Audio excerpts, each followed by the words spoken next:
200 angels broke the same oath on the same mountain. Their children grew into giants that ate the harvests, and then started eating people. And the man who watched it all happen never died. He was taken. His name was Enoch, and what he saw next is why the world had to be drowned. For thousands of years, his book was quoted by prophets and copied by scribes. Then it disappeared, removed from the Bible, locked away, hidden until modern hands found it again. But here is the part nobody talks about. What Enoch wrote 5,000 years ago lines up with warnings being whispered right now. So before this video ends, you are going to know 3 things most people never will. 1. Who the Watchers really were, and the oath 200 of them swore on a mountain that still stands today. 2. What they did to the human race and the children they fathered, that the earth itself rose up to destroy. 3. What Enoch was told is still coming, and the day every soul on this planet will eventually have to face. 3 things, 1 book, 1 man who saw it all before any of us were born. If you make it to the end, you will understand why this book was buried, and you will understand why it is being read again right now. It begins with a single man walking with God in a world about to end. Before Moses wrote the law, before the prophets warned Israel, before kings built thrones and watched them fall, there was Enoch, a man who walked with God, a man who saw heaven open, and a man who, according to the ancient tradition that bears his name, was shown the hidden pattern behind history itself. He saw the Holy One come down in judgment. He saw angels abandon their place. He saw the Watchers descend onto Mount Hermon and bind themselves by an oath that would change the world of men. He saw giants rise. He saw forbidden knowledge spread. He saw the earth cry out beneath violence. And he saw heaven answer. But Enoch did not only see disaster, he saw order. The sun obeying its path, the moon keeping its seasons, the stars moving by command, time itself arranged like a scroll in the hand of God. That is the terrifying center of Enoch's vision. Creation obeyed. The angels were given their place. Mankind was given its path. And when the boundary was crossed, the entire earth began to break. What Enoch wrote was not imagination. It was not a quiet religious thought. It was a warning carried through generations. The world has an order. Rebellion has a cost. And the day of judgment is already appointed. Now stop for a moment. Picture a man, alive before the flood, before any prophet had ever written a word, being shown the end of the world. That was Enoch's first vision, and it was more terrifying than anyone today imagines. Long before the flood, when the world around him was turning dark, Enoch walked with God. Then one day, he was shown something no ordinary man could survive seeing by his own strength. He saw the end, not the end as a rumor, not the end as a distant fear. He saw the day when God himself would come down to judge the earth. The Holy One descended from heaven. Thousands upon thousands of holy ones surrounded him. Mount Sinai trembled beneath the weight of his presence. The sky seemed to burn. The ground shook.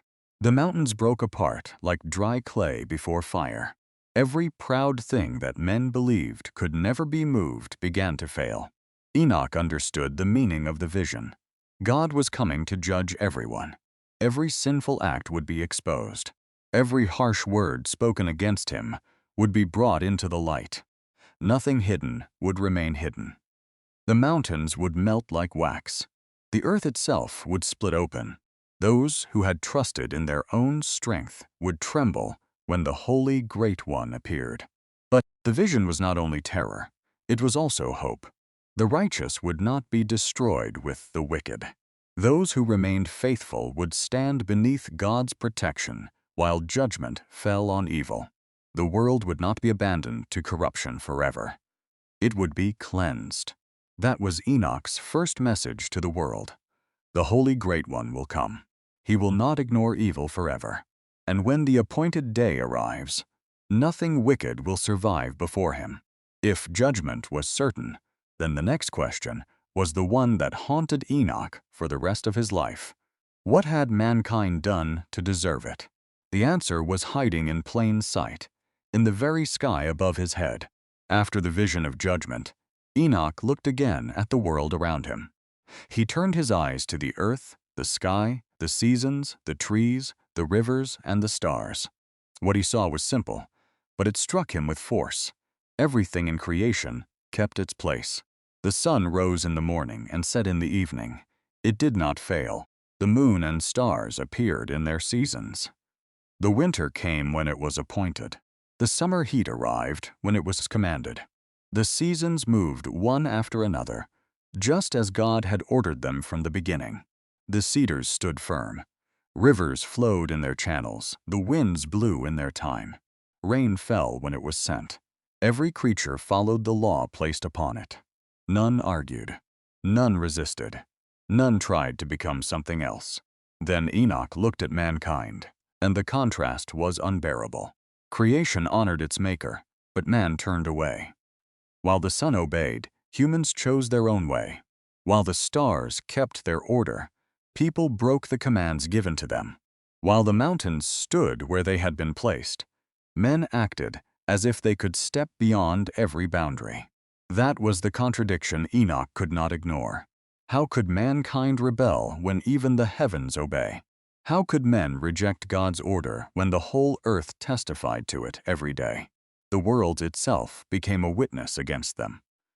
The seasons proved that God's law stands firm. The stars proved that order was not optional. And if creation kept its path, then mankind had no excuse for abandoning his. So Enoch warned them, "Those who break God's order will not find peace." Just as the seasons follow their course, judgment follows rebellion. And that warning was about to become much more than a lesson from nature. 200 beings of heaven were already watching the earth from above. They had been given a single command to observe. They were about to break it. Enoch was shown how a great change began among the angels. In those days, when people had multiplied across the earth and daughters were born to them, certain angels looked down from heaven and desired what had not been given to them. They were known as the Watchers. They had a role. They had a place. They were meant to observe and serve under the command of the Most High. But 200 of them made the same choice. They gathered together and came down upon Mount Hermon. That mountain became the place of their agreement. Their leader was Semjaza. He knew the weight of what they were about to do, and he feared that if the plan failed, he alone would carry the blame. So he demanded that all of them swear together. There on Mount Hermon, they made a solemn oath. They bound themselves with a curse so that none would turn back. They agreed to choose wives from among the daughters of men. They agreed to join themselves to human women and live openly upon the earth. This was not only desire, it was boundary crossing. The Watchers left their proper dwelling. They stepped away from the order assigned to them. They took on the form of men and walked among humanity. To the people of the earth, they appeared as men, but they were not like other men. Mount Hermon was remembered for that oath, because there the Watchers bound themselves to their decision. What began as desire became action. What began as action became a wound in history. From that moment, the course of the human world began to shift. The Watchers had been meant to watch. Instead, they entered. Mount Hermon still stands today, and every ancient text that speaks of Enoch points back to the same place, the same oath, the same 200 names. What came of that union was not human, and the earth was about to feel the weight of it. The Watchers took wives from among the daughters of men, just as they had sworn. They lived with them. They raised families among the people of the earth. But the children born from these unions were not ordinary. They grew in strength and size far beyond mankind. They became known as the Nephilim. They rose higher and higher as they grew, and the ancient account says they reached impossible height, towering over fields, cities, and human settlements. At first, the people may have looked at them with wonder. Wonder soon became fear. The giants consumed everything in their path. They used up the harvests until the fields were bare. They took livestock and drained the land of food. The people planted, worked, stored, and waited, but it was never enough. Shortage spread across the earth. Then hunger turned the giants against the people themselves. They became reckless and uncontrolled. Villages were emptied. Families were scattered. The strong crushed the weak. Fear entered the hearts of men and stayed there. People hid from the giants, but there was little safety to be found. Even the animals were not spared. The giants chased the beasts of the field and the birds of the sky. Nothing living seemed beyond their reach. This was the terrible contrast Enoch had already seen. The sun had its path. The seasons had their rhythm. The trees had their place. But on earth, the order of life was being torn apart. Creation had its law, yet mankind had been pulled into disorder. And the giants were only one part of the corruption. Hunger and violence were visible. Anyone could see them. But there was a second corruption spreading at the same time. Quieter, more dangerous, harder to undo. It came in the form of a teacher, and his name has echoed through the dark corners of every ancient tradition since. Among the watchers, one name became known more than the others: Azazel. He did not merely walk among men. He taught them things they had not known before.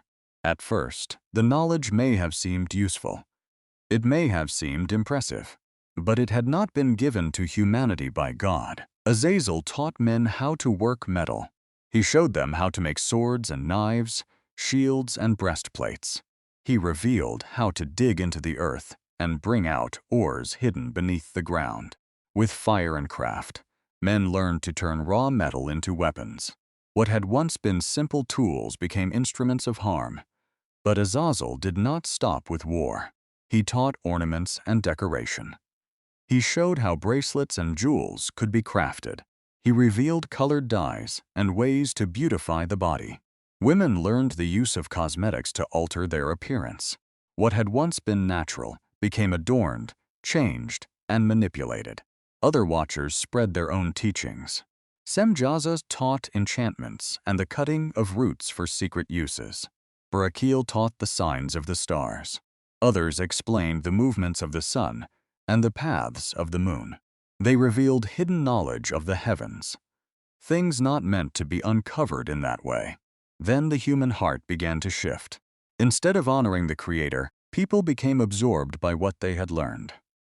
Power, beauty, control, hidden arts, these became their desire. The more mankind learned from the Watchers, the farther they drifted from God. Idols were shaped from stone and metal. People bowed before what their own hands had made. Sorcery and secret practices grew in hidden places. Desire ruled over wisdom. The earth had already been wounded by the giants. Now it was being corrupted by knowledge. This was not learning in its pure form. It was knowledge crossing a boundary before mankind was ready to carry it. Under Azazel's teaching, humanity stepped into things that deepened violence, pride, vanity, and rebellion. And as those secrets spread, the distance between mankind and God grew wider than ever before. Then something strange began to happen. A sound, not from any human throat. The ground itself was making it. The rivers, the mountains, the very dust of the earth. They had begun to weep. As the world grew darker, Enoch became aware of something deeper than what human eyes could see. A cry was rising from the earth itself. The land that had once been calm and fruitful was covered with sorrow. Fields carried the marks of destruction. Rivers still flowed, but it was as if grief moved through them. Mountains still stood, but even they seemed to bear witness to what was happening below. Creation was not silent. The animals lived in fear. The balance of the earth had been disturbed. Everywhere Enoch looked, he sensed that the world itself was burdened, as though the ground beneath his feet was crying out. But the cry did not stop with the earth. The souls of those who had lost their lives were also raising their voices. From beyond what human eyes could see, their plea rose upward. They were asking for justice. They were calling for the wrongs done to them to be made right. Day after day, that cry remained with Enoch. It did not fade.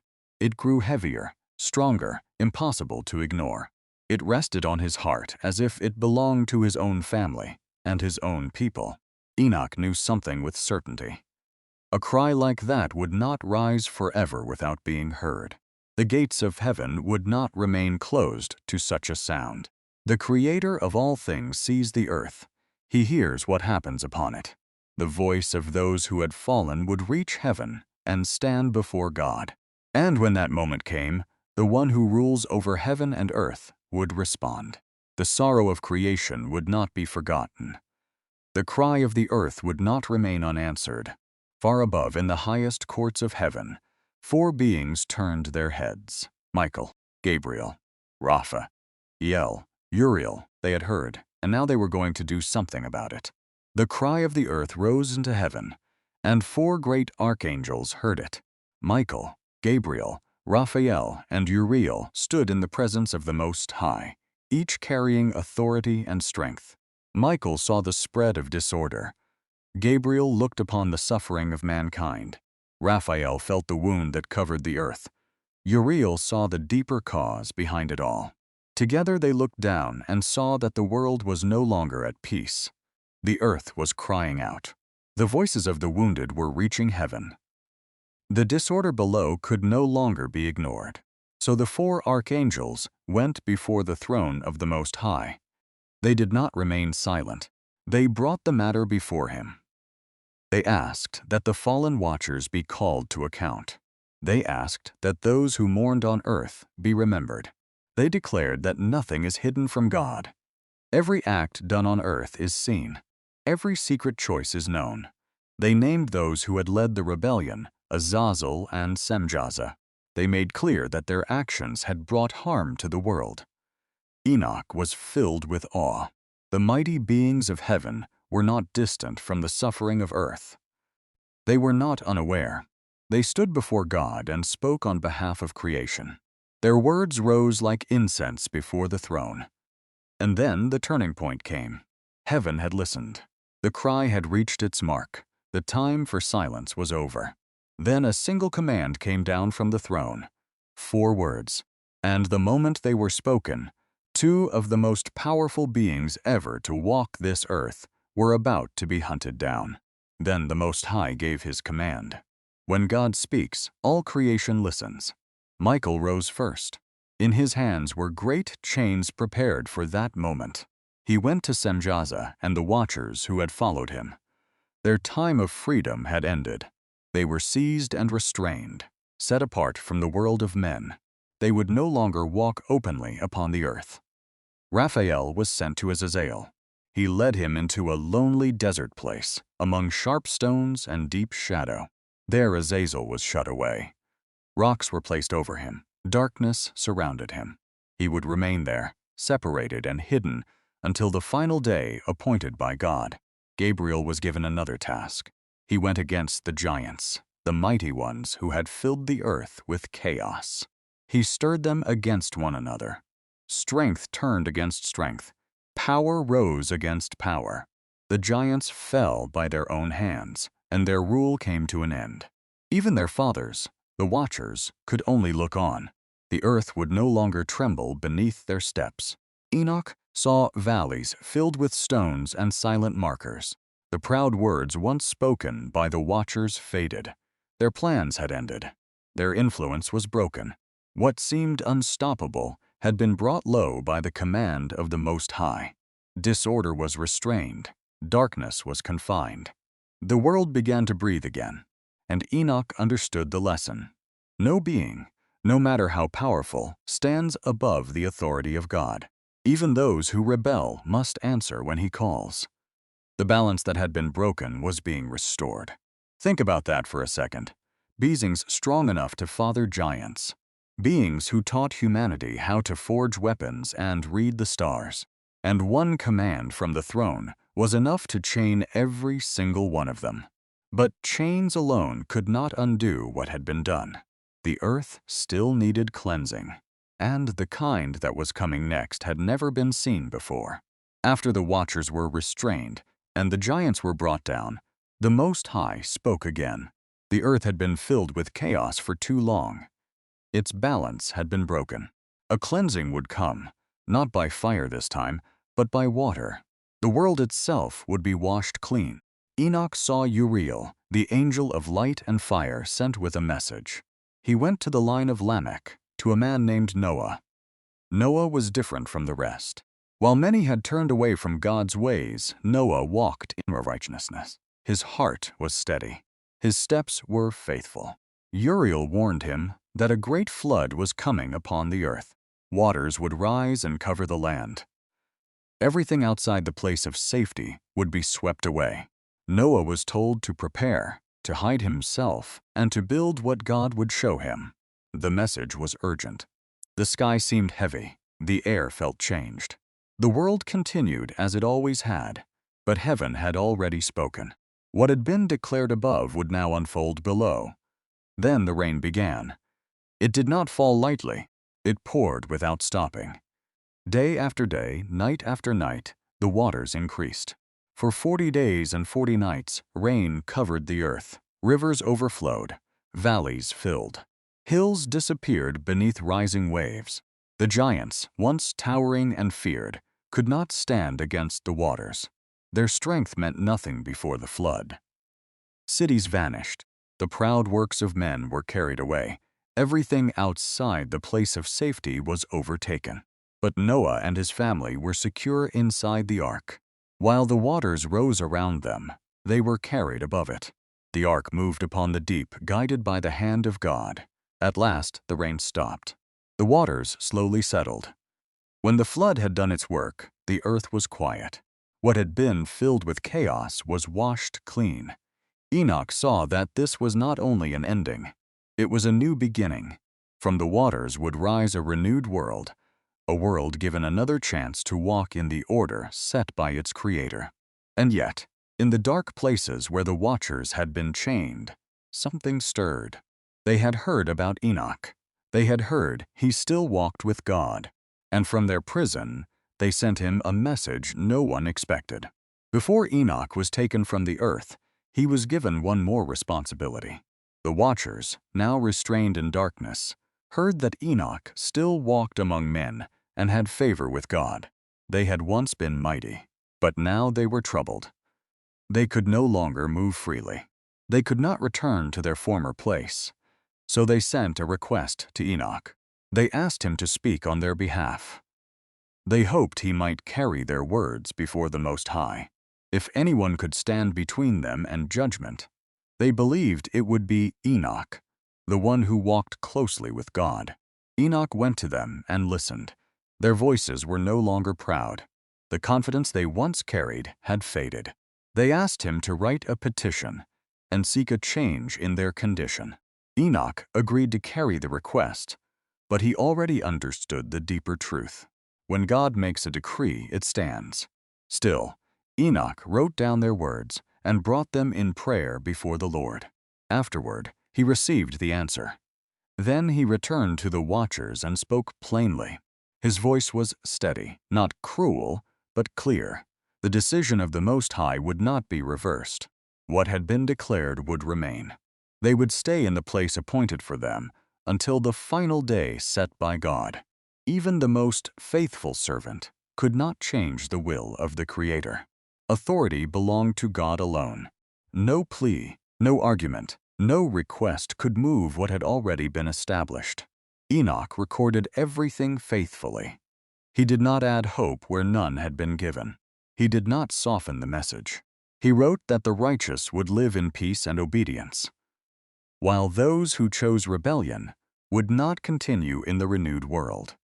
With this, Enoch's role as mediator came to an end. He had delivered the message without fear, and now the journey changed direction. Heaven was about to lift him into places no human foot had ever touched. Deserts where fire was a prisoner, rivers that burned in the dark, and a tree whose fruit was being saved for the end of the world. After these things, Enoch was carried in visions to hidden places of the earth. He was not moving by his own strength. He was being shown how wide and deep God's creation truly is. What he saw stood beyond the knowledge of ordinary men. He was taken to a vast desert where the wind moved with fierce power. There he saw fire that did not spread like earthly fire. It moved with purpose, held in place as if commanded. The air shimmered with heat, yet nothing burned outside the boundary set for it. In another region, he saw rivers like streams of fire. They flowed steadily through darkness. Near them were spirits who had turned from their place, standing close yet unable to escape. The fire did not rage wildly. It remained where it had been ordered to remain. He saw pillars of hail standing like towers, untouched by flames around them. Nearby were mounds of precious stones, crystals, and shining rocks, glowing without being consumed. Even in these strange regions, there was structure. Then Enoch was shown a deep valley surrounded by steep cliffs. It was dark and heavy with silence. There he saw some of the angels, who had left their first place. They were restrained, separated from the world above, waiting for the time set by God. Far from that valley, he was led toward a place filled with bright light. At its edge stood a tree, guarded by holy angels. Even from a distance, Enoch could tell it was unlike anything that grew on earth.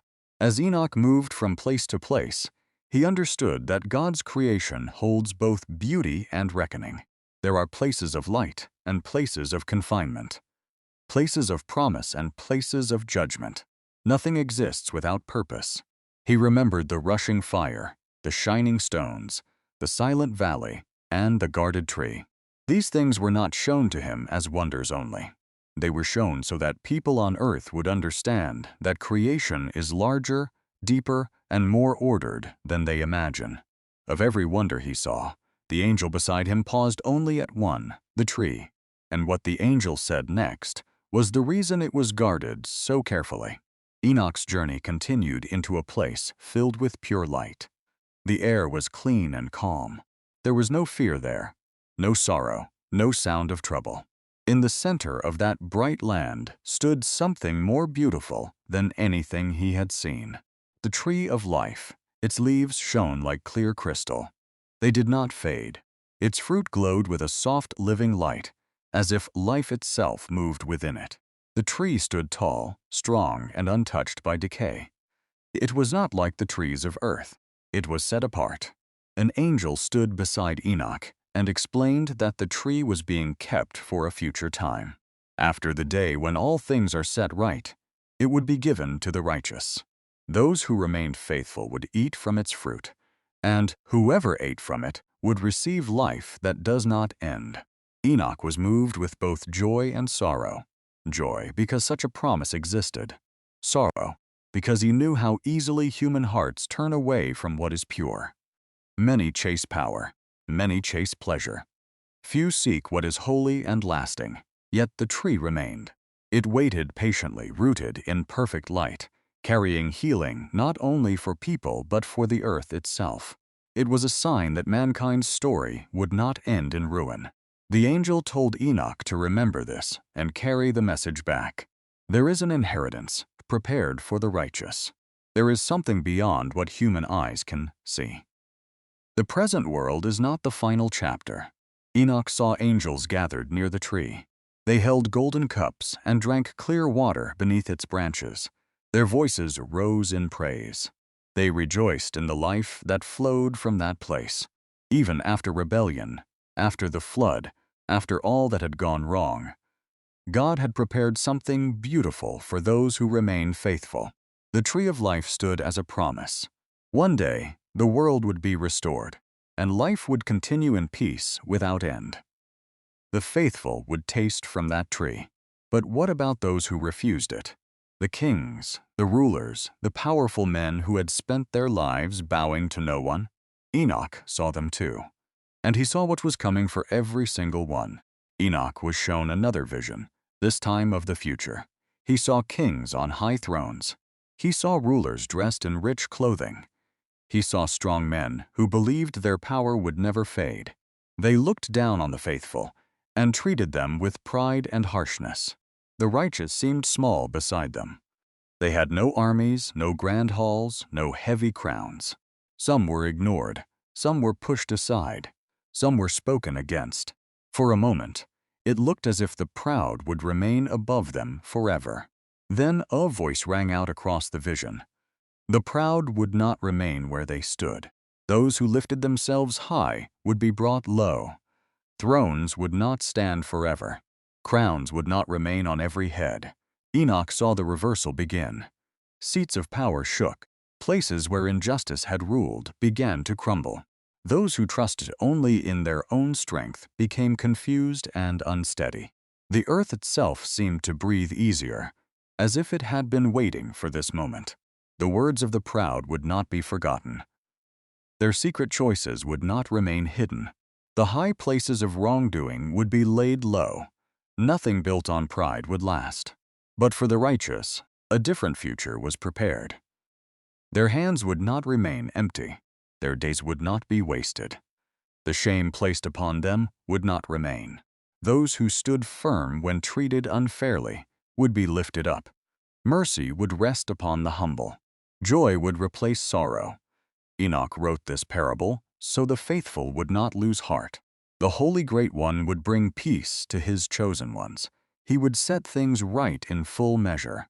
Just as mountains tremble when God moves, the unjust would lose their footing. Even when the world seems unbalanced, a day of turning is coming. And when it arrives, the humble will stand secure, while pride fades away. A reversal that complete needed someone to carry it out. Someone with the authority to shake every throne on earth in a single breath. And in the very next vision, Enoch was about to lock eyes with him. The vision then moved to its center. In a place filled with light brighter than the sun, Enoch saw a figure standing before the throne of heaven. This figure was unlike any angel he had seen. There was strength in him, but also deep kindness. His face carried calm authority. His eyes burned with truth, not rage, but clarity that saw all things. Enoch asked the angel beside him, "Who is this?" The angel answered, "This is the Son of Man. He walks in righteousness. He was chosen and set apart before the world was made." Enoch watched the Son of Man stand near the head of days, the Eternal One. He was not far from the throne. He moved in closeness and honor. Countless angels surrounded him, serving and attending with reverence. Heaven itself recognized his place. The angel explained that the name of the Son of Man had been written before creation began. Before the mountains were formed, before the stars were placed in the sky, his name was known. It was pure, unchanging, and established by God from the beginning. For a time, the Son of Man had been hidden in the presence of God. He would be revealed when the appointed moment came. Wisdom and understanding were given to him. The secrets of God were entrusted to him. Then Enoch heard the angels speak quietly. One day, the Son of Man would sit upon a throne of glory. He would stand before nations and kings. He would bring truth into the open. Nothing false would remain standing in his presence. Those who had chosen pride and injustice would be shaken when they saw him, but the righteous would draw near with joy. They would recognize him as the one who stands for what is right. As Enoch watched, peace filled his heart. The world would not be left without a defender. The Son of Man, chosen from the beginning, would one day be revealed to all. A name set in heaven before a single star was hung in the sky. A figure waiting in stillness for an appointed day. Read that line again, slowly. Because the throne where he was about to sit is the same throne every soul on this earth will eventually stand before. Enoch was carried into a vision of the highest heaven. He saw the throne room of the Lord of Spirits. Light surrounded the throne like living fire, steady and pure. Crowns of brightness circled around him. The air itself seemed alive with praise. Countless angels stood in order, silent with honor. Beside the Lord of Spirits sat the Son of Man upon a throne of glory. His face shone brighter than the morning sun. There was calm strength in him. He did not grasp for power. He carried it naturally, as one appointed from the beginning. The armies of heaven stood around them in shining ranks. No voice spoke out of turn. No movement broke the order. All eyes were fixed upon the Chosen One. Then Enoch saw the Son of Man extend his hand. At that moment the nations of the earth were brought before him. Kings and rulers who had believed they held lasting power now understood that true authority did not belong to them. An angel declared that he had been chosen before the world began, appointed as a light to the nations and hope to those who mourn. The words echoed through heaven. The kings of the earth bowed. Crowns that once represented their own rule now seemed small. They saw that all power flows from the Most High, and that the Son of Man had been entrusted with it. The elect one would lift up the humble. Those who had remained quiet and faithful would not be forgotten. Pride would not stand in his presence. The loud voices of arrogance would fade away. The Son of Man would be like a staff in the hand of the righteous, steady support so they would not stumble. He would guide them through dark days and uncertain times. His light would remain constant when everything else shook. Enoch recorded this vision carefully. It was not only a picture of heavenly glory, it was a promise. In days of trouble, the faithful would find mercy. In moments of fear, they would find light.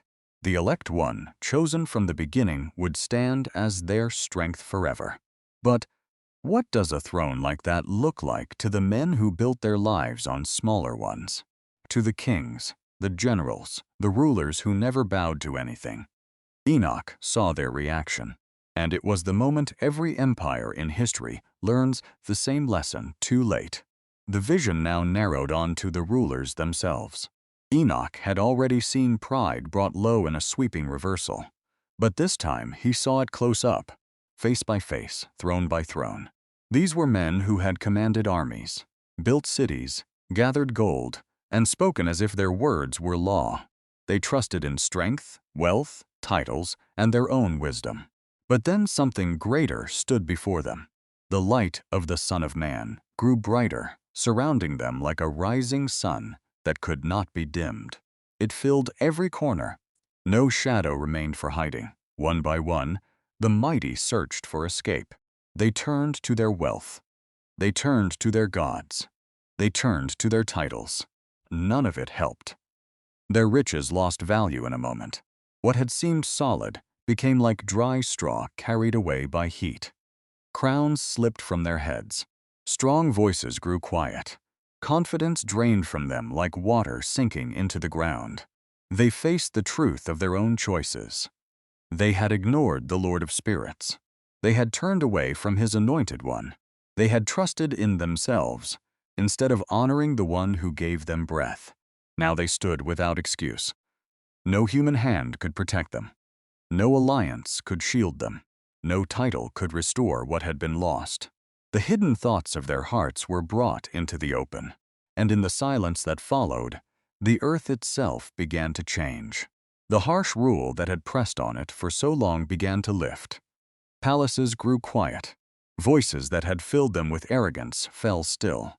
A new order would stand, built not on fear or force, but on righteousness and truth. So how do you rule a world like that? With chains? With armies? Enoch was about to be shown the answer, and the secret was not power at all. It was order, the kind that holds the universe together one breath at a time.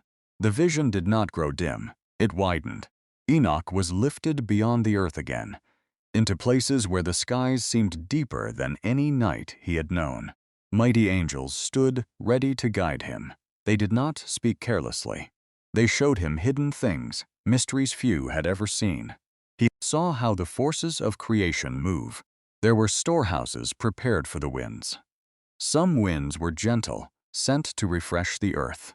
Others were powerful, held back until the moment they were commanded to blow.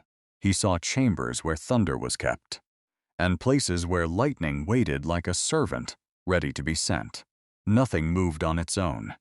Everything waited for instruction from the Most High. Then the stars came clearly into view.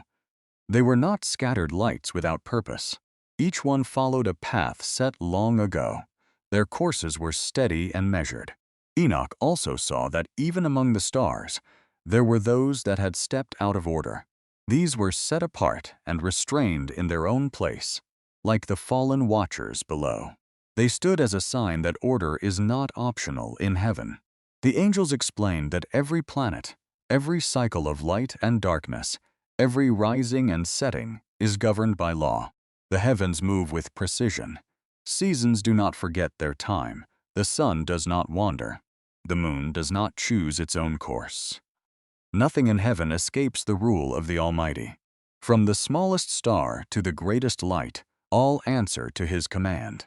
As Enoch received these truths, it was as if a banquet of understanding had been placed before him. The secrets of the universe unfolded one by one.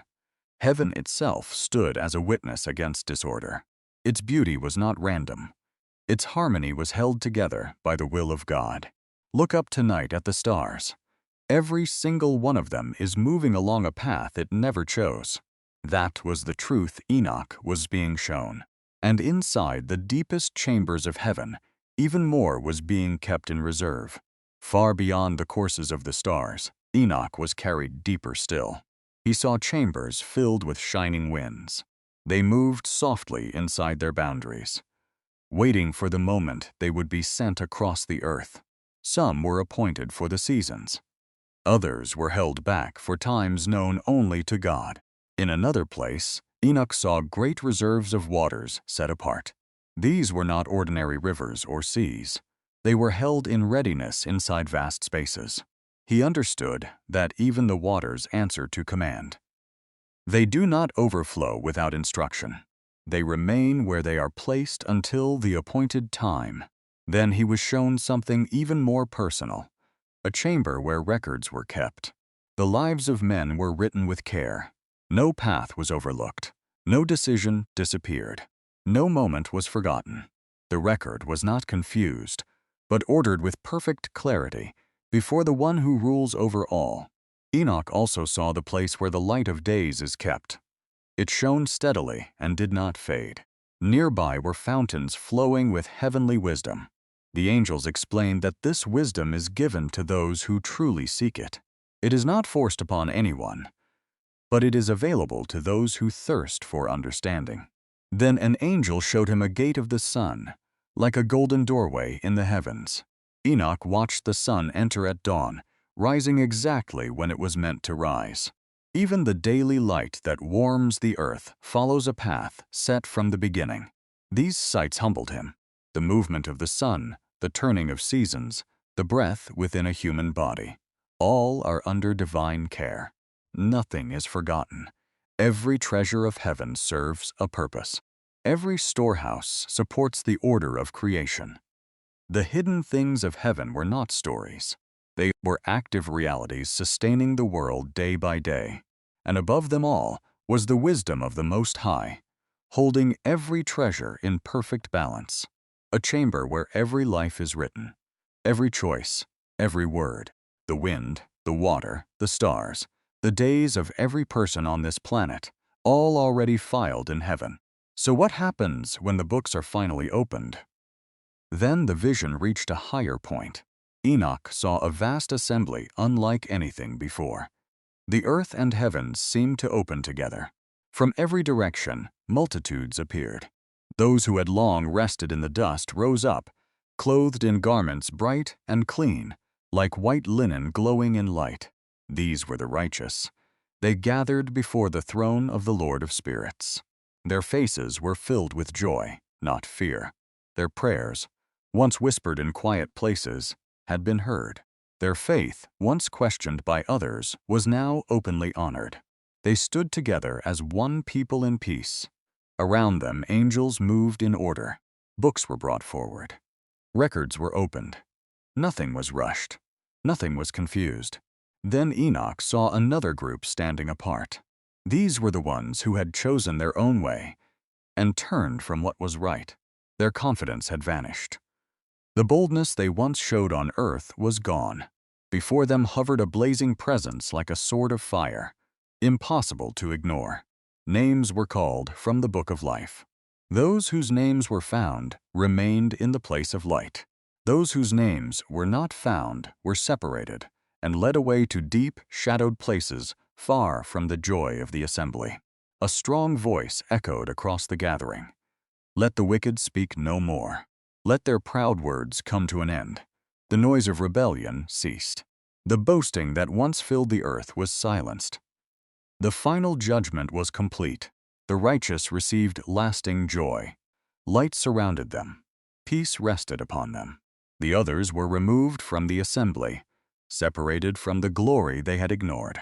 The vision was steady and final. The time of decision had reached its conclusion, and the order of the Most High stood firm over all. Enoch had watched everyone, angels, kings, the dead, the faithful, pass under the throne. He thought the vision was complete. Then the light turned, slowly, deliberately, and it began to move toward him. The light that filled the vision drew closer to Enoch himself. He had watched kings fall, the righteous rise, and the Son of Man seated in glory. Now the vision turned toward him. The brightness surrounding the throne did not push him away. It surrounded him gently and lifted him beyond fear. The Son of Man came near. His presence was steady and full of peace. As Enoch stood before him, heaven and earth seemed to fade into the background. The light grew stronger, yet it did not harm him. It felt as if he was being drawn into a deeper reality than anything he had known. An angel spoke beside him. Enoch, your name is written among the holy. You shall walk with God, and you shall not taste death. The words were not loud, but they carried unchanging weight. Enoch felt himself lifted higher, brought into the presence of the Lord of spirits. The glory of that place was beyond description. It was not only light, it was life itself. He was not overwhelmed with fear. He was filled with calm and wonder. He was shown a throne prepared for him. It was not a throne to command armies or rule nations. It was a place of honor, a sign that he had been chosen as a messenger and witness in the heavenly realm. Angels stood around him and praised his faithfulness.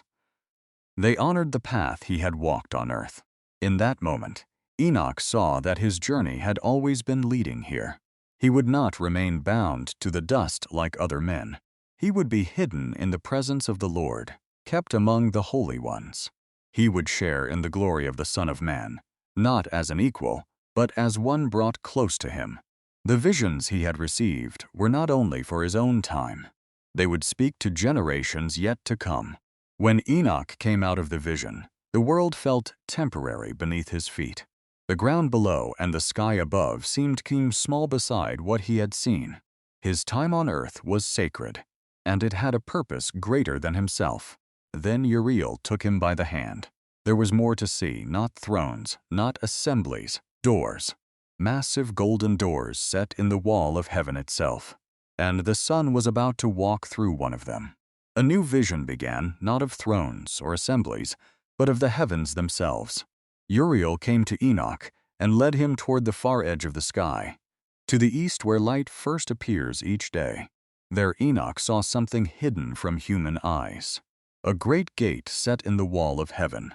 It shone like polished gold and stood tall and strong. This was the way of the sun. Enoch watched as the sun approached the eastern gate. At the appointed moment, the gate opened, and the sun passed through to begin its journey across the sky. It did not wander, it did not rush. It followed a clear and steady path, shining on the earth exactly as it had been commanded. When the day reached its end, Enoch was shown another gate in the west. As evening came, the sun entered that western portal and disappeared from sight. The gates were then closed for the night. Uriel explained that these gates are opened and shut according to a set order. Dawn and dusk are not accidents. They are part of a greater design. The walls of heaven hold everything in place. The gates do not open early or close late. They move according to the will of the Most High. As Enoch watched the sun follow its course, he saw a deeper meaning. Just as the sun has its appointed path, so does every person. There are seasons in life. Times to rise, times to rest, times to act, and times to wait. All are known before they begin. The movement of the sun became a lesson written across the sky. Order rules the heavens. Light answers to command, and nothing escapes the care of the one who set it in motion. Stop and think about that. The sunrise you saw this morning, the same one you have seen 10,000 times, was a gate opening in the wall of heaven, on schedule, because something said it could. That is what Enoch was being shown, and the second light in the sky was about to reveal something stranger. The sun obeyed, every day, without exception. But there was a second light in the sky, a quieter one, and it carried a stranger secret. Because unlike the sun, the moon was allowed to fade. After showing him the path of the sun, Uriel turned Enoch's attention to the moon. Enoch watched as the moon changed before his eyes. At one moment it was thin and faint like a silver thread. Then it grew brighter and rounder until it shone full and strong. After that, it slowly faded again, shrinking night by night until it almost disappeared. Then the cycle began again. Uriel explained that the moon does not change without reason. Like the sun, it has gates and hidden chambers. Storehouses are prepared for its light. From these places, brightness is measured and released in exact amounts. It does not grow too quickly. It does not fade too slowly. Every phase follows a design. Enoch was shown tablets held by angels. On them were markings, lines, and numbers that counted the days. They marked the new moon, the full moon, and every stage between. Nothing was guessed. Nothing was uncertain. Each month followed the one before it in steady order. Uriel told him this was part of the divine calendar. The year was measured as 364 days. Weeks and months were set in place from the beginning. The heavenly lights moved according to this pattern, keeping time exactly as commanded. This calendar was not only for counting days, it marked holy gatherings and sacred seasons. The movement of the moon served as a witness in the sky, reminding the earth that time belongs to the Most High. The moon does not step outside its course. Its path remains faithful. Its light increases and decreases with precision. It does not forget its duty. Enoch saw that even what seems to fade is not lost. It is moving through its season. The pattern returns. The order holds. And just as the moon keeps its course, human days are counted with care. 2 lights down, billions left, because every star in the sky was about to be brought before Enoch. And he was about to learn that even the ones that wandered were not actually free. Uriel lifted his hand and directed Enoch's eyes higher. The sky was filled with countless lights. Constellations stretched across the heavens like patterns woven into dark cloth. They did not flicker without reason. They burned with steady brilliance. Uriel pointed to the great groupings of stars. Orion stood strong in his place. The Pleiades gathered tightly together. Each was fixed on its course. Enoch saw that the stars were not scattered at random. Everyone moved along a path set long ago. They rose and set in appointed seasons. They appeared at certain times of the year and withdrew at others. Their order was exact, and none crossed into another's path. Uriel explained that laws had been written for the stars. Not laws carved in stone, but commands established by the word of God. The stars obeyed without question. They did not choose their own direction. They did not wander freely. If any were to stray, a stronger force would draw it back. Enoch was reminded of the fallen angels he had seen restrained. Just as those beings had been confined to their place, so any star that left its order would be held firmly. Some rebellious stars had already been set apart, serving as a sign that even the lights of heaven must answer to authority. He also saw great bodies of water stored in the heavens, held securely. They did not pour out without command. They remained contained. Another sign that even the highest realms are governed with care. Some stars seem to shift more quickly across the sky. Uriel explained that the winds of heaven carry them in their courses. But even these winds do not act alone. They move only when allowed. Their strength and direction are guided by the will of the Most High. As Enoch watched the stars in formation, he saw the same truth written everywhere. The sun kept its gates. The moon kept its cycles. The stars kept their laws. The heavens were not chaos. They were a universe held together by design. And that design had a number, a specific count of days. Get that number wrong and the seasons drift. Harvests fail. Holy days fall out of place. The whole world begins to slip. So heaven gave Enoch the exact figure, and what it adds up to has been argued about ever since. The vision of the heavens did not end with the sun, moon, or stars alone. Enoch was shown how all of them worked together as one complete system. He saw the pattern of the 364-day year, steady, balanced, and whole. This calendar was not merely a way to count days. It was a sign of order that does not drift. Each season arrived at its appointed time. Each week followed the one before it. Nothing was missing. Nothing was added. The cycle held from beginning to end. Then, Enoch was shown what would happen if time were allowed to wander. If days were misplaced, seasons would drift from their course. Harvests would come at the wrong hour. Holy gatherings would fall out of place. The balance between light and darkness would weaken. But the design he saw did not permit that disorder. Angels carried scrolls filled with instructions. These scrolls marked the days with exact detail. They recorded the turning of weeks and the movement of months. If a messenger appeared to move out of step, correction was made immediately. Nothing remained out of alignment. Time itself moved like a finely crafted instrument. The sun entered its gates on schedule. The moon completed its phases. The stars marked their seasons without delay. Enoch realized that the calendar revealed a deeper truth. God's plan does not drift. His purposes do not wander without reason. The passing of time is not empty. It carries meaning. To understand this calendar was to glimpse another layer of creation's design. History itself unfolds within a pattern established before each generation is born. Time is not a force that rules the world. Time is a servant of the one who created it. The perfect calendar stood as proof that the Most High governs not only events, but the rhythm in which they unfold. Then Uriel turned to him with a single sentence that changed everything. The visions were not gifts. They were not for Enoch alone. They were a delivery, and Enoch was about to become the messenger. The visions began to grow quiet, and Uriel turned to Enoch with words that carried weight. What you have seen is not for you alone. You must write it down. The generations to come will need this knowledge. The command was clear. The mysteries of the sun, the moon, the stars, and the order of time were not meant to remain hidden in heaven. They had to be carried into the world of men. Enoch bowed his head with humility. He understood the seriousness of the task. Then he began to write.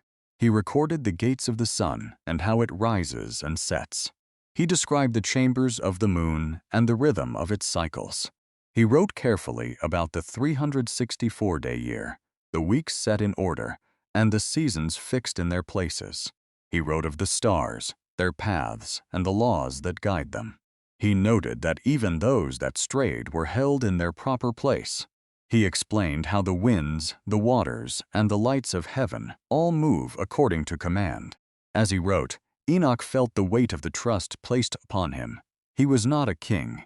He did not command armies. Yet he had been chosen for something just as important.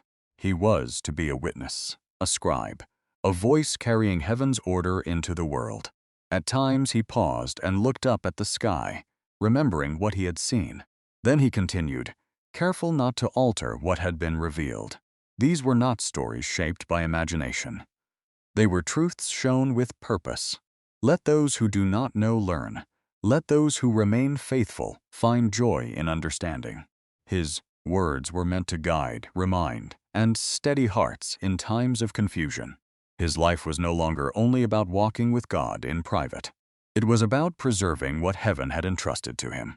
So Enoch wrote, line upon line, passing on the pattern of the skies, so the earth below would remember that it also moves under the care of the Most High.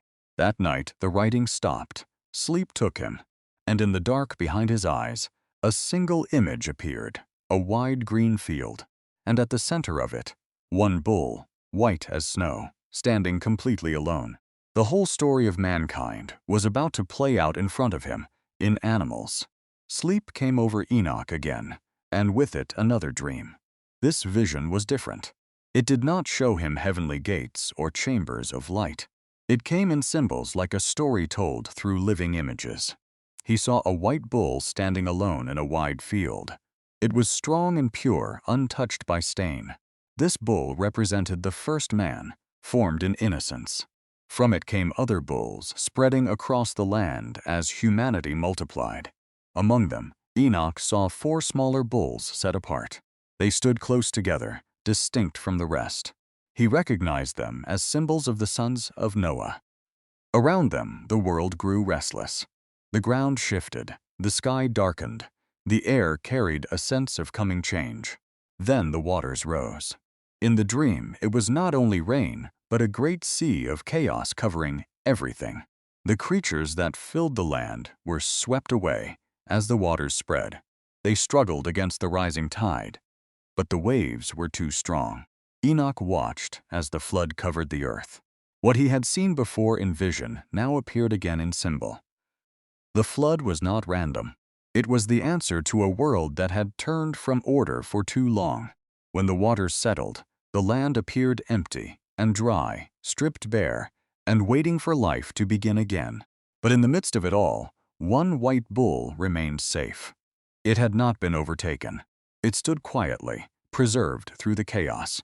Enoch saw that this represented the righteous line, the family of Noah.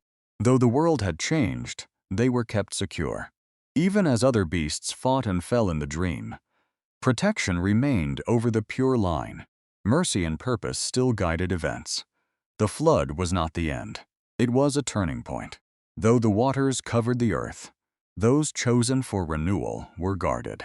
And then the field began to fill again, not with bulls, with other animals, sheep, lions, leopards, eagles, each one a kingdom, each one a leader, each one a piece of a story that would unfold over thousands of years.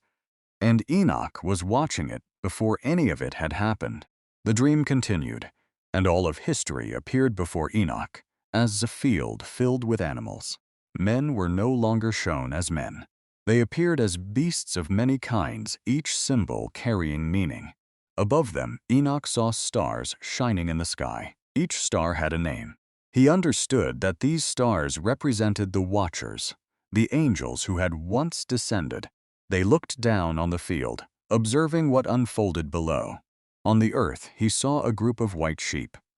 They moved together as a flock. These sheep represented a chosen people, small beside the beasts around them, yet marked with purity. Among them, one sheep stood at the beginning, and from it many others came. This was the house of Abraham, growing slowly but surely. But the field was not peaceful. Lions prowled around the sheep. Wild beasts circled them with sharp eyes. These creatures represented powerful nations and kingdoms rising against the flock. At times the sheep were scattered. At times they were pressed on every side, yet they were not destroyed. Enoch saw shepherds placed over the sheep.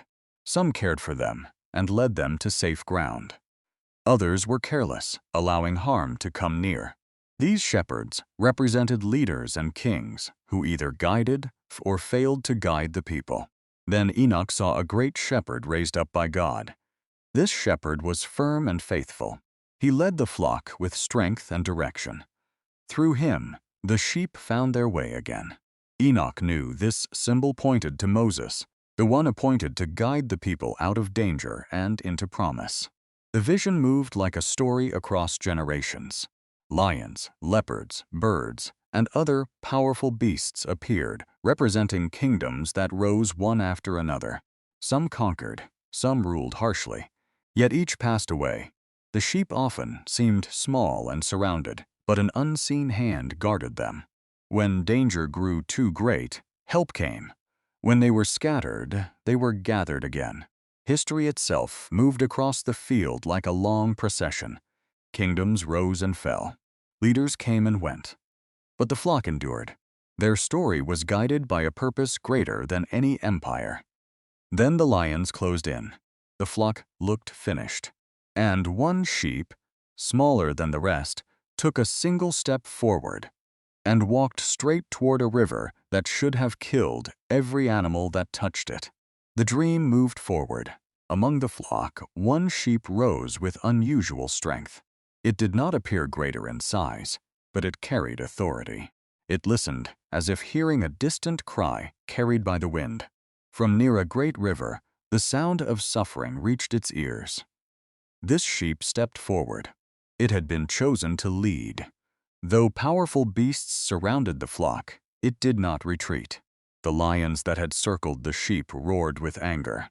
But something had changed. The chosen sheep lifted its voice, and the flock gathered behind it. They were no longer scattered. They moved together, following their leader away from the grip of the lions. Then the river that blocked their path parted before them. Water stood aside, opening a clear way through. The flock crossed safely, while the beasts could not follow. Fear fell away from the sheep. The terror that had kept them bowed began to fade. The lions lost their hold. The power behind the chosen sheep was not its own. It came from above, from the unseen shepherd who guides all things. The message of the dream was simple and strong. A deliverer had been appointed for the moment.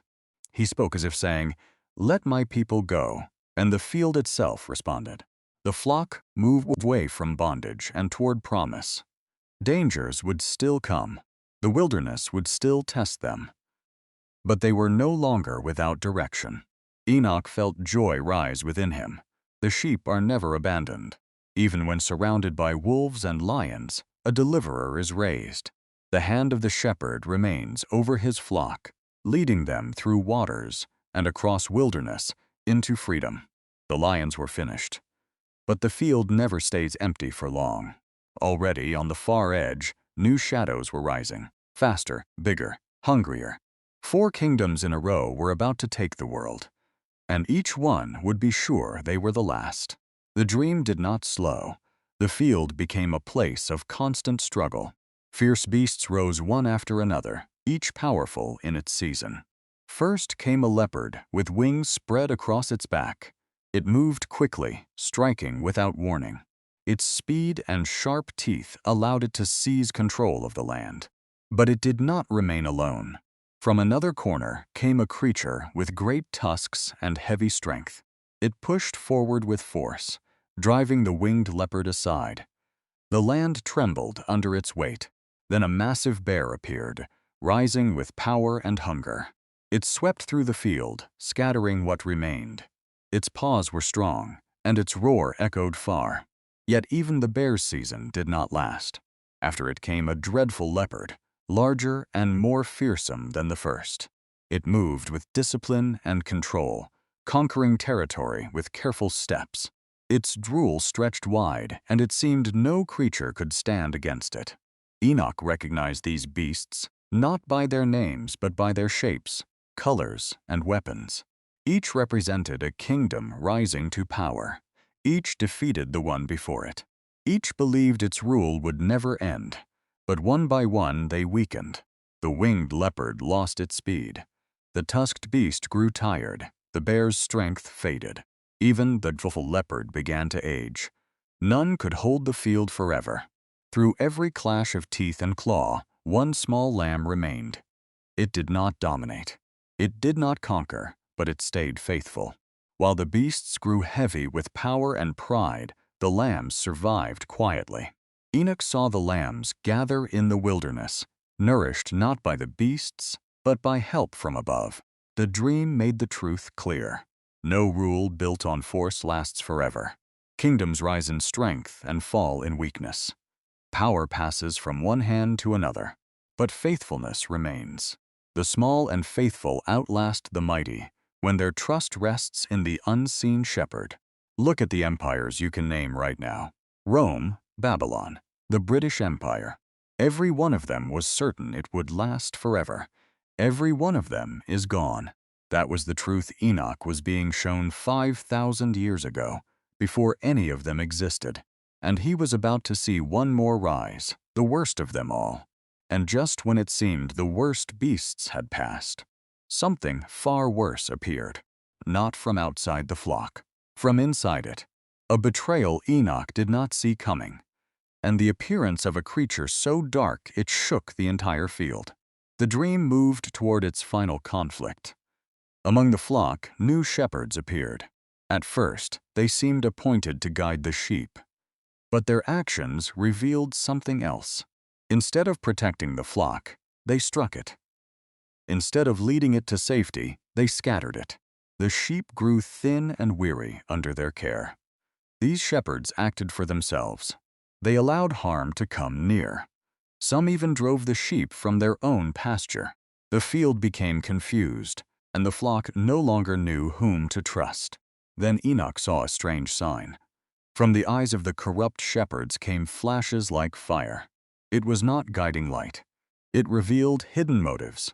The sheep began to see clearly what had once been disguised. Then a great dragon appeared at the edge of the field. Its presence was dark and commanding. It moved with force, towering over the animals. The dragon seized 2 of the 12 lambs and cast them aside. Fear spread through the flock. Then the dragon called upon the goats.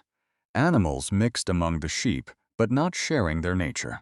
The goats turned against the flock, pushing and striking with their horns. The field filled with turmoil. For a moment it seemed the dragon, the corrupt shepherds, and the goats had the upper hand. Then the sky opened. Light poured down from heaven. The Son of Man appeared, surrounded by holy ones. His presence changed everything. The dragon's confidence faltered. The corrupt shepherds could not stand before the brightness. The goats scattered in confusion. One by one, those who harmed the flock were removed from the field and cast into a great abyss prepared for such a time.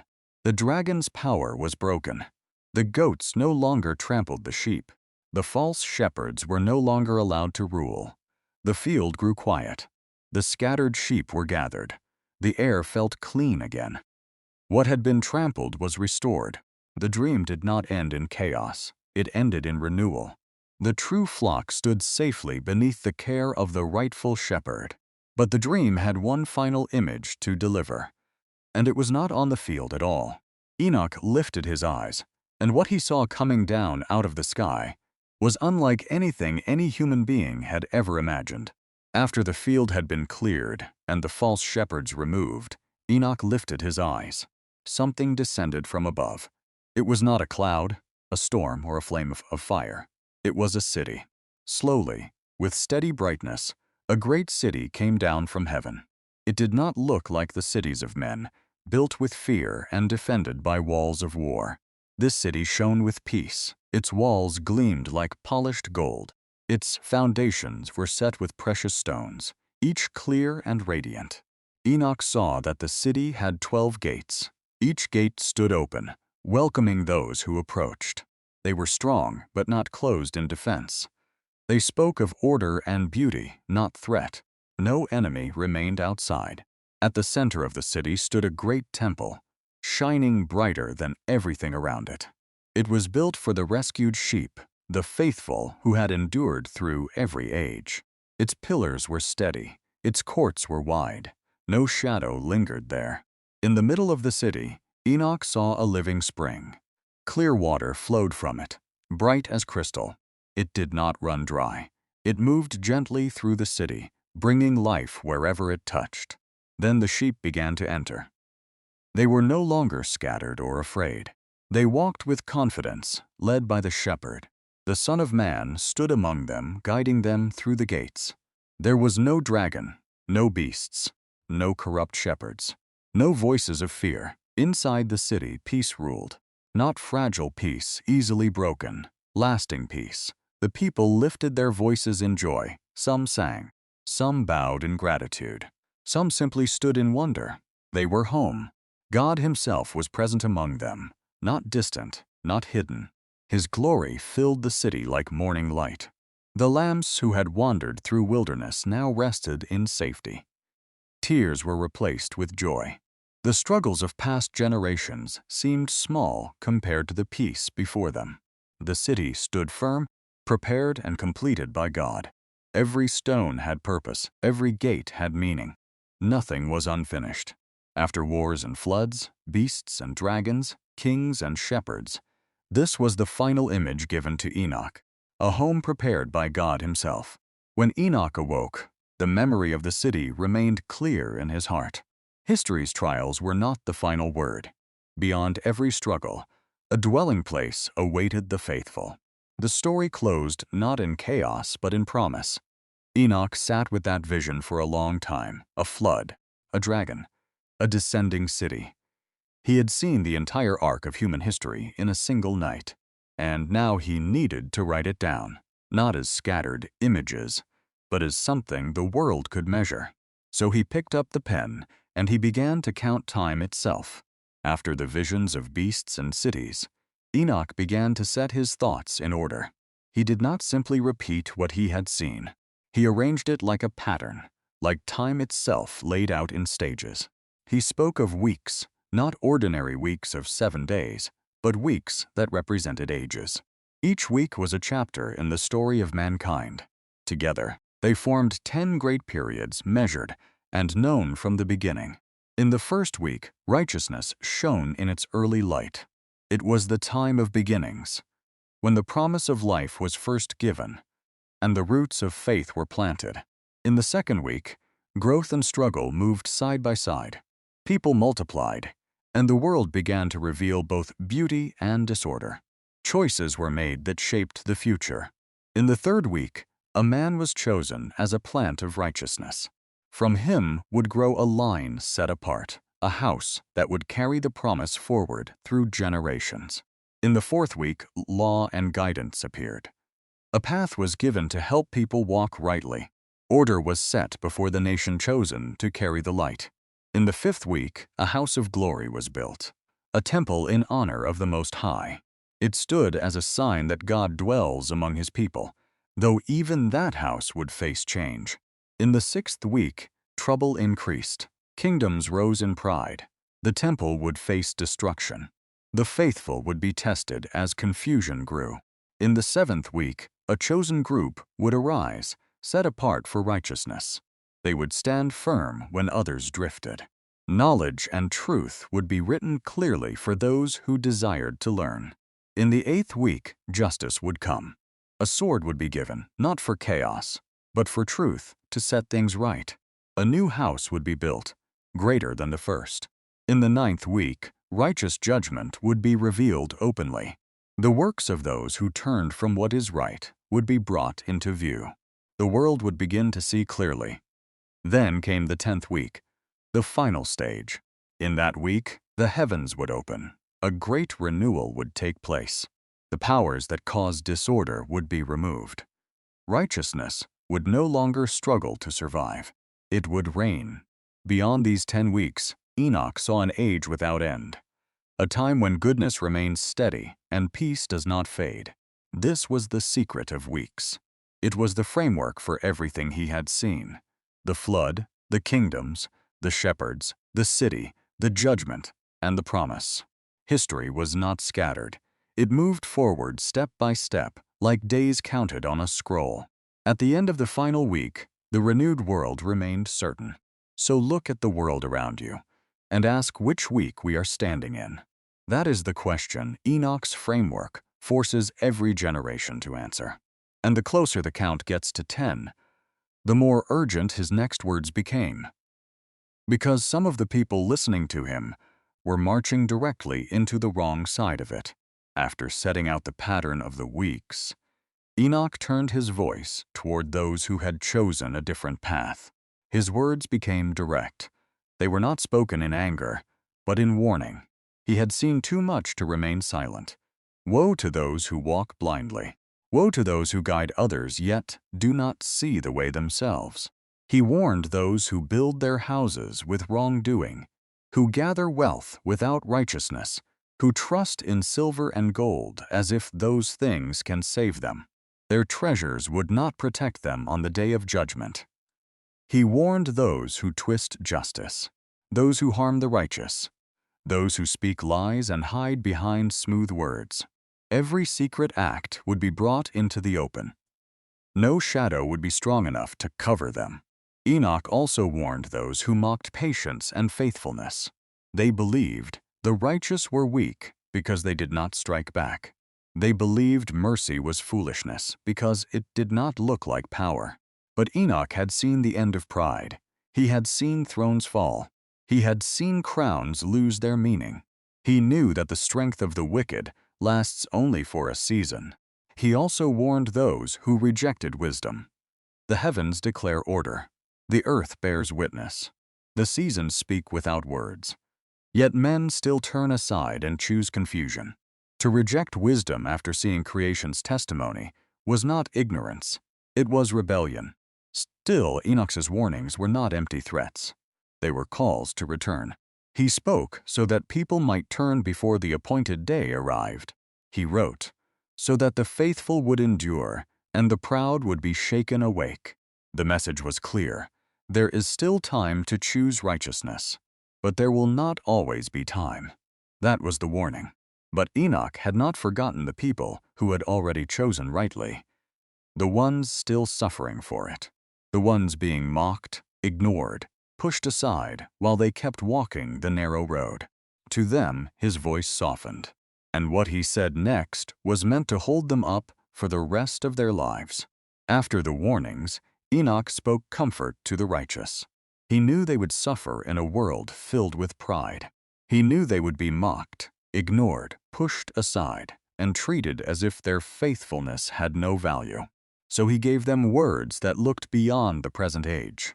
Do not fear. Your sorrow has been seen. Your prayers have been heard. The righteous would not be forgotten. Their names were known. Their steps were counted.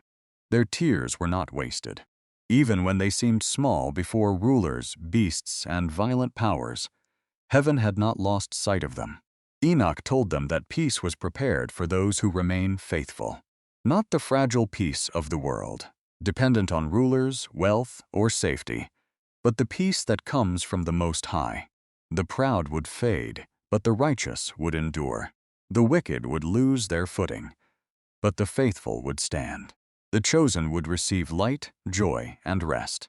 They would be gathered into the place prepared for them. Their inheritance would not decay. Their hope would not be stolen. Enoch's words were meant to steady hearts.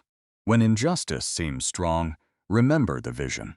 When corrupt leaders appear to rule without consequence, remember the throne. When the faithful look scattered, remember the shepherd. When the world looks like a field filled with beasts, remember the city that descends from heaven. The righteous are not abandoned. Their future is not controlled by the proud. Their destiny is held by the one who governs the sun, the moon, the stars, the seasons, the waters, the winds, and the final judgment of all things. That is why Enoch could speak peace in a world under warning. He had seen both ends of the road, and he knew where righteousness leads. But every road ends somewhere, and the road every soul on this earth is walking ends at the same place. A throne, a book, a name being read aloud. Enoch had seen it, and he was about to describe it one final time. Then Enoch returned to the truth that stood behind every vision he had received. A day of judgment is appointed. It is not moved by human delay. It is not canceled by human denial. It waits until the time set by God. Everything he had been shown pointed back to it. The watchers in chains pointed to it. The flood pointed to it. The throne, the book, the descending city, all of it. On that day, no title will defend the rulers who trusted in power. No wealth will ransom the rich who trusted in treasure. No force will protect the violent. No clever word will cover the deceivers.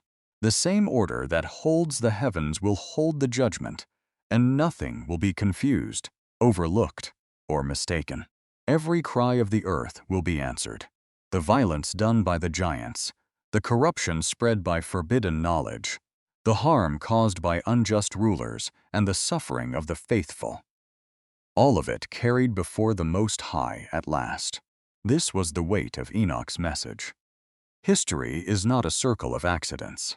It is moving toward an appointed reckoning. The watchers learned this when they were bound. The giants learned it when their strength failed. The kings learned it when their thrones shook. The stars themselves testify to it by keeping their appointed paths. Every created thing stands under command, and every rebellion will answer. But the final judgment is not only the end of evil, it is the opening of peace. Once the proud are brought low and the wicked removed, the righteous inherit joy. The tree of life is given, the city descends, the faithful enter rest. The end of rebellion becomes the beginning of restoration. That is why Enoch's vision is both warning and promise. Terror for those who reject the Most High, hope for those who remain faithful. His warnings were finished, his description of judgment complete. And as the visions began to fade, Enoch turned one last time to the people who would read his words long after the dust of his generation had blown away, not to threaten them, not to terrify them, but to bless them. As Enoch's visions drew toward their close, his voice became a blessing for those who would listen. He had seen the heavens opened. He had seen the watchers fall. He had seen the giants corrupt the earth. He had seen the flood cleanse the world. He had seen the Son of Man, the throne of glory, the records of judgment, the course of the stars, the weeks of history, and the city prepared for the faithful. Now he turned back to the people of the earth with one final burden. Walk in righteousness. Keep wisdom. Do not trade the path of life for the pride of a moment. He called the faithful blessed because their end would not be like the end of the wicked. Their sorrow would not be the final word. Their patience would not be wasted. Their names would be remembered before God. He blessed those who hold fast when the world drifts. He blessed those who keep truth when others mock it. He blessed those who choose humility while the proud build thrones for themselves. Enoch's blessing was not sentimental. It came from what he had seen. He knew the righteous would face hardship. He knew the world would still contain violence, confusion, corrupt leaders, false confidence, and hidden rebellion. But he also knew that heaven's order is stronger than earth's disorder. So his final blessing carried the weight of all his visions. The righteous will have peace. The faithful will receive light. The humble will inherit what the proud cannot keep. And those who walk with God will not be forgotten. And then, without warning, the words stopped. The walking stopped. The writing stopped. Because what happened to Enoch next had never happened to a human being before. Then Enoch's earthly journey came to its appointed end. He had walked among men, but his life had always been marked by heaven. He had spoken warnings that reached beyond his generation. He had written mysteries that revealed the order of creation. He had carried the petition of the watchers and delivered God's answer. He had seen what kings, nations, angels, and stars must all learn. No created power stands above the Most High. When his time came, Enoch was taken. He did not leave the earth like other men. He was brought into the presence of God, hidden among the holy ones, preserved as a witness to what had been revealed. The world he left behind remained troubled. Men would still build kingdoms. Rulers would still rise and fall. The faithful would still suffer. The proud would still boast. History would still move through its appointed weeks. But Enoch's testimony remained. It spoke of the watchers and their fall. It spoke of the giants and the flood. It spoke of forbidden knowledge and heavenly order. It spoke of the Son of Man, the final judgment, the tree of life, and the city that descends from heaven. Above all, it spoke of one truth repeated through every vision. God's order stands. Rebellion does not last. The righteous are not forgotten. And the end of all things belongs not to chaos, but to the Most High. That is why the story of Enoch still carries weight. Not because it only looks backward into the world before the flood, but because it looks forward, toward the day when every hidden thing is revealed, every proud throne is shaken, every faithful soul is gathered, and the world is finally restored beneath the light of God. So now you've heard it. And remember the 3 things I promised you at the start. The first, who the Watchers really were. 200 beings of heaven who left their place, descended onto Mount Hermon, and bound themselves by an oath they could never take back. Now you know. The second, what they did to the human race, the giants they fathered, the forbidden arts Azazel taught, the corruption that spread until the earth itself cried out for justice, and the entire world had to be cleansed by water. Now you know that too. And the third, what Enoch was told, is still coming. The throne of glory, the Son of Man revealed, the records opened, the proud cast down, the tree of life given, the city descending, the day no soul on this earth will be able to skip past, no matter their power, their wealth, or their name. The Watchers are still bound. The judgment is still appointed. The tree of life is still waiting. Enoch lived 5,000 years before any of us. But the warning he carried was never only for his generation. It was for every generation that came after, including yours. Now ask yourself one question. If a man before the flood was shown the day every soul on this earth would face, and you have just heard what he saw, what changes for you tonight? Drop your answer in the comments. Some of you will say nothing changes. Some of you will say everything does. Both answers tell you which side of his vision you are walking on. When the day arrives, where will you be standing? The proud thrones or the open gates of the city? That choice is still yours for now.